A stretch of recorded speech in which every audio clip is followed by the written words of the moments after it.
नमस्कार, मैं Himani Bhatt IND media से। आज हम आए हैं उत्तर प्रदेश राज्य सड़क परिवहन निगम के दफ्तर में, जो कि स्थित है दिल्ली गाजियाबाद बॉर्डर कौशाम्बी में।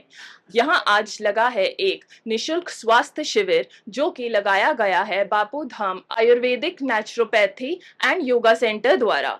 आइए चलिए देखते हैं शिविर में।